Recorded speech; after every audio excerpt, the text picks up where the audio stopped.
Hi, I just wanted to talk for a little bit about Chobits.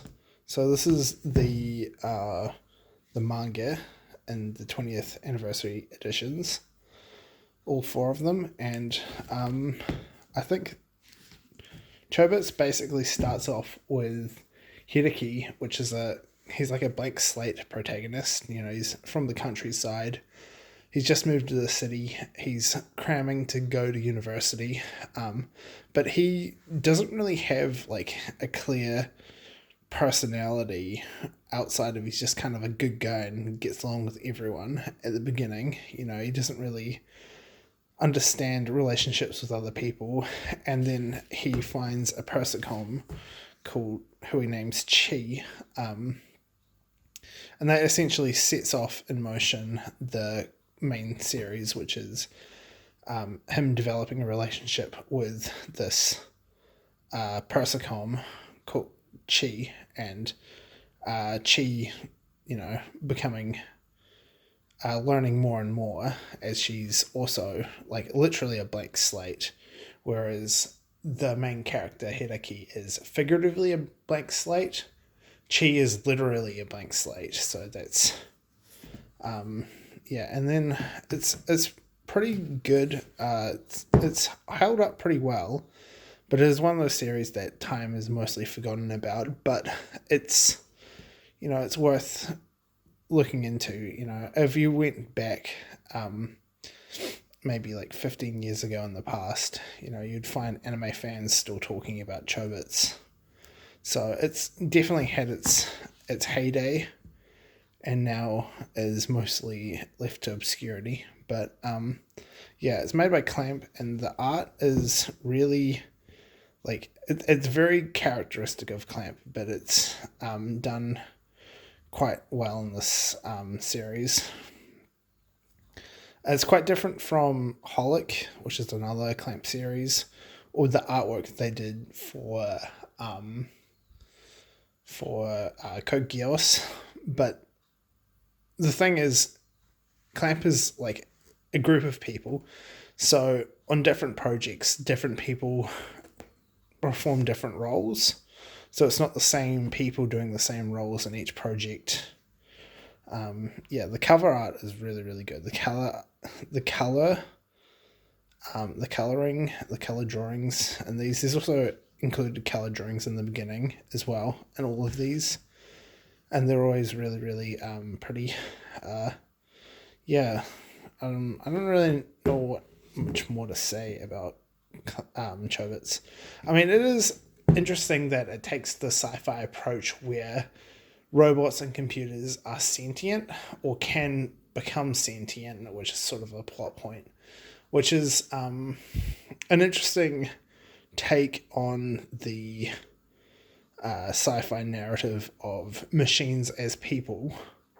But this series kind of, the inherent conceit of the series is the fact that it is treating the Persicoms as people, but then it reflects on the fact that they might not really have emotions, and it sort of is a central conflict for the second half of the series, and it's one that the characters will wrestle with.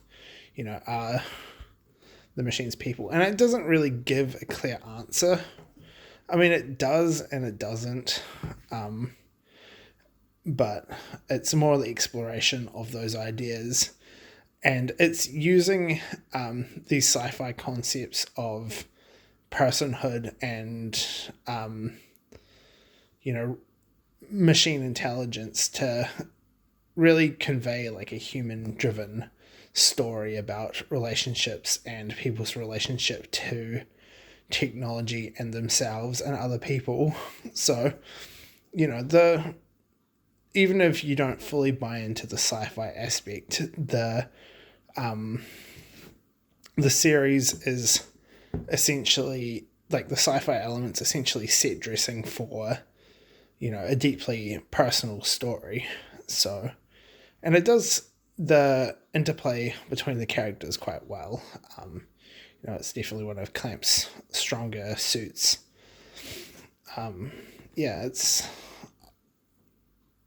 kind of blanking here, but it's one of those series that it's worth your time checking out, especially if you like older classic series. I mean, it's debatable whether, like, what really defines a classic, but I think Chobits is something that holds up still pretty well. And yeah, it's interesting, the exploration of technology and personhood. So I think I've already talked about that. But yeah, I mean, I've already said the art's very pretty, and the dialogue flows really well. The characters speak like you would expect them to speak, and they all have distinctive voices. It takes a while for Chi to really develop her own voice. At first, she just basically just says the same thing. But by the end, she's expressing quite complicated ideas. But it always seems to be revolve around, what is love. So, yeah, you've got to be ready for that. But yeah, I think that's enough showcasing Chobits. I'm planning on rereading it. I started it again, but I'm just waiting until I finish a few other series before I really dig into this again. But I'm not gonna take it off my shelf. I'm quite happy with these volumes that I have. So yeah, there's a little talk about Chobits. I hope you enjoy that, and see you later.